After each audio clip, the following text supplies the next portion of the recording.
In this video today, we're going to be looking at making a crate.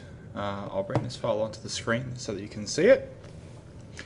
This crate is something we're going to learn to use our subtraction tool. So quite commonly, you've probably been working on adding material, working on different surfaces that have your front, top, and right view, and possibly working with the dice where you've had to work on every side of the surface and add on. So if we look at the diagram that we have here, we'll notice that the width is 300 and we have an inner part here that is 10 wide, and we're going to be taking this surface out. There are three ways you could do this. With either of these top, front or right view, you could actually begin to build the crate. For simplicity, we're going to start with the top view, and we're going to look at our dimensions here. So it's going to be a perfectly formed square, and what we'll do is we'll begin in CREO. I'll just drag that out from side to side from as I need to refer to it. Here's we're going to go new, part, and we're going to call this crate. It's a solid, and you go OK. Our plane that we're going to be drawing on is our top view.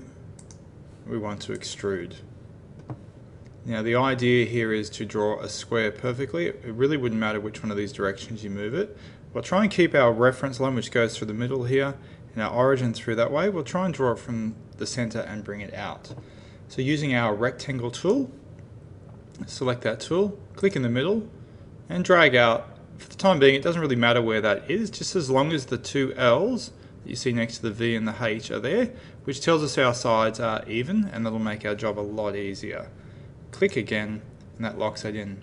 Back to our select tool, bring our drawing back into the screen, and you'll notice here that our outer width here is 300. So we want to go 300 by 300. So a very quick dimension. So 300. Because these two sides have the same length, you notice the L1 appears here, indicating that our length is the same, that we're dealing with the same length sides there. So middle, just hold down the shift key, middle scroll, just to move that into position so it's a little bit easier to see. And what we'll do is go to our OK tool, and our depth is also 300.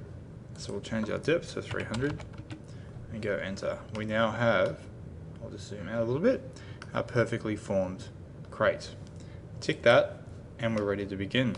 Now we're working with our top view, so what we want to do is rotate our view to top. So go to this tool here, scroll down to your find top, and click. Just move this back into position. What we want to do is we're going to extrude another square into this object that we've just drawn, with the idea that there's going to be a gap of 10 there all the way through. We'll talk about depth in a moment. So extrude onto that surface. Move that back into our view using our rectangle tool. For the time being, we'll just draw that within it. We'll try and lock in the two L's. That'll make our job a little bit easier. And click again and lock that off using the select tool.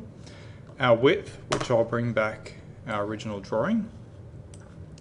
If our inner part here is 10 and 10 and our total width is 300, that means that we want a length here of 280. So I'll just move that back out, adjust this to 280. And we also need to have a gap here from the end of 10. So you can double click and go 10, find the one at the bottom, 10, and that looks like it's moved itself into the correct spot. We'll go OK. Now this is where it gets a little bit tricky. Now we're going to use our remove tool. So at the moment, if I rotate that to the side, you see it's moving out in that direction. I want this to be moved in there. We're going to make it hollow. Now if I was to go all the way through, I would have a totally hollow object. We don't want that. We want to finish just short. So looking at our original drawing, we know that the base of the crate also has a height of 10. If our total depth is 300, we're looking for 290. So one way to do that is to adjust this to be 290. Rotate that back in, and that should have our correct depth. If you hold that to the side there, you notice that looks roughly okay. Once you've done that, you can go tick. The other option was if you hadn't have pressed, I'll just show you for effect, if I bring this back out, if I wanted that to be adjusted to be 290, as you can see that it has extruded or added a surface on. If I wanted to remove material, I do have the option of hitting this button here, which does the same thing that I was doing before, which will remove the material from what we're actually seeing. Tick that button, and we have our box that we're starting to get. Bringing back in our original drawing, we'll work on the front view, so we're going to have to deal with a few sides here. We're going to extrude, and we need to have our carrying part for our hand 100 across, 40 high, 20 from the top, and 100 in equally from either side. So quite nice, simple drawing that we're going to do. Once you do a few of these sides, we'll get into practice. So extrude. As every side has that view, I'm just going to pick the first side that's come up here. I'm going to draw a rectangle in.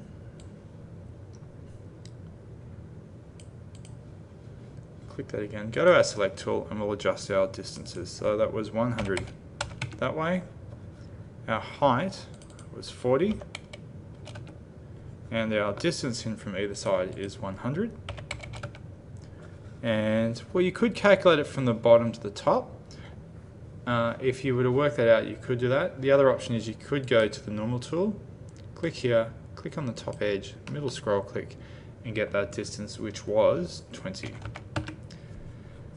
That's our first part drawn. Of course, that's added on. We just want to remove material. We're going to remove our material perfectly to a depth of 10, removing material, and we have our depth right. As you can see, you can now see through the hole. Tick that, and you'll need to repeat that for each side, so just rotating it around.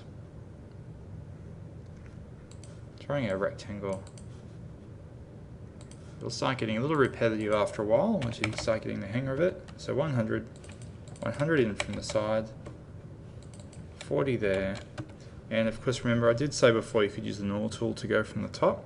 If you happen to know the measurements, which is 240, you could also key that in and do the same effect. Tick that, remove material, make sure it's a depth of 10 so it doesn't go any further than it needs to. Tick, and continue.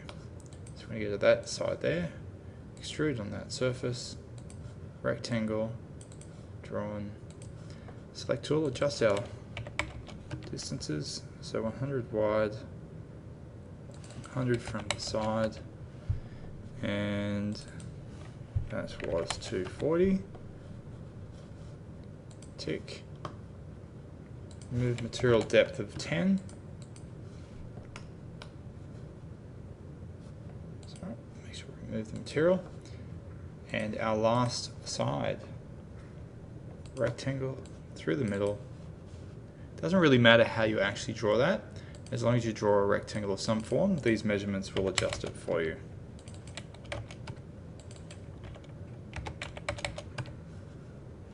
And 240. Okay. Moving material of the depth 10. Make sure we get that right. There we go. Tick that off. And I'll just zoom out a little bit so you can notice that our crate looks very, very similar. I'll bring back our original drawing, which is at the top. We now have our crate drawn through. Now you could decide to render that or give it some appearance color. If I go with a blue crate, for example, you could go through and start coloring that in the blue. There's a few ways you could do it. Click on each surface if you want to do it.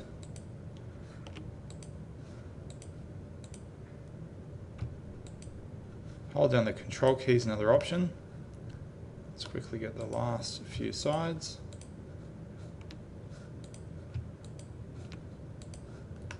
And why not do the base as well?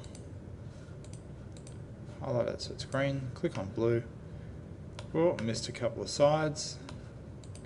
Select one surface, control click all the way through. And there we go. We have our blue crate that we've now designed. Now as part of your folio, remember to take a snipping tool snapshot. Some of you have been asking how to actually do that.